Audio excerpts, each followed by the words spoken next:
এই ভিডিওটা ছিল সপ্তমীর দিনে। এদিকে রিশা রেডি হয়ে গেছে আর মাম্মামকেও আগে থেকে রেডি করিয়ে দিয়েছে আর আমি নিজেও রেডি হয়ে গেছিলাম। তারপরে সবাই মিলে একটু ফটো তুলে নিলাম। তারপর বেরিয়ে গেলাম ঠাকুর দেখার জন্য। প্রথমে মামা আর ওর ড্যাডি চলে গেছে, তারপরে রিশাও বেরিয়ে পড়লো, আমিও বেরিয়ে পড়েছি। আর রাস্তায় দিদির সাথে দেখা হয়। দিদি বলছিল যে রয়্যাল পার্কের ঠাকুরটা দেখে আসো, খুব সুন্দর হয়েছে। তারপর চলে গেলাম প্রথম আমাদের পাঠাঘরের ঠাকুরের প্যান্ডেলটা দেখতে। আর এখানে খুব একটা ভিড় ছিল না, তো তাড়াতাড়ি ভিতরে ঢুকে যেতে পেরেছিলাম। আমরা বেশ কয়েক বছর পর পুজোর সময় বাড়িতে আছি। আমার মেয়েরা সেরকম একটা দুর্গাপুজো বলতে দেখেইনি। তারপর আমরা হেঁটে চলে এসেছিলাম পলতা রোডে তুফান সংঘ ক্লাবের ঠাকুরের প্যান্ডেলটা দেখতে। এখানে বেশ ভিড় ছিল, 10 টাকা করে দিয়ে লাইন না দিয়েও ভেতরে যাওয়া যাচ্ছিল। তো আমরা বলছিলাম যে একটু পুজোর সময় লাইন না দিয়ে ঠাকুর দেখার মজাটা কী। আর ওই পুচকর দুটো যেহেতু ডান্স করছিল, তো বেশ টাইমটাও পাস হয়ে গেছে। আর আমাদের আশেপাশে যতগুলো প্যান্ডেল হয়েছে তার মধ্যে আমার সব থেকে ভালো লেগেছিল এই তুফান সংঘ ক্লাবের প্যান্ডেলটা। পুরো প্যান্ডেলটাই বাটি গ্লাস দিয়ে তৈরি করা হয়েছিল, খুবই সুন্দর হয়েছিল। তারপর একটু খিদে পাওয়াতে একটু এগরোল চাউমিন খেয়ে আবার হাঁটতে লাগলাম ঠাকুর দেখার জন্য।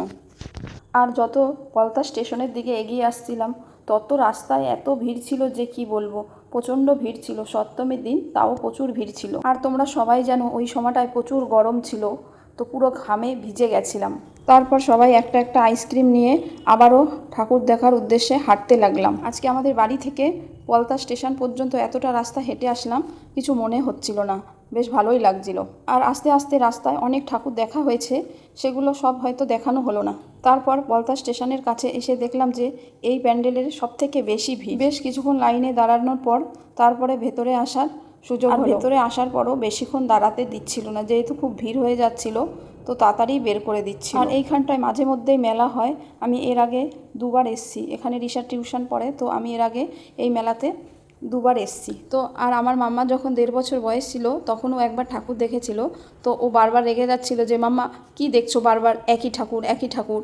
ও এটা বুঝছে না যে সবাই প্যান্ডেলটা দেখে, ওটা বুঝতে পারছে না। ও ভাবছে একটা ঠাকুরই বারবার কেন দেখে, তো বিরক্ত হয়ে যাচ্ছিল।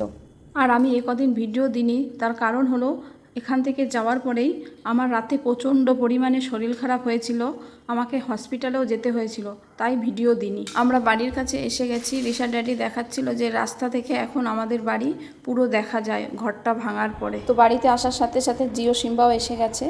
তো আজকের ভিডিওটা আমি এখানেই শেষ করলাম। ভালো লাগলে একটা লাইক করে দিও। বাই।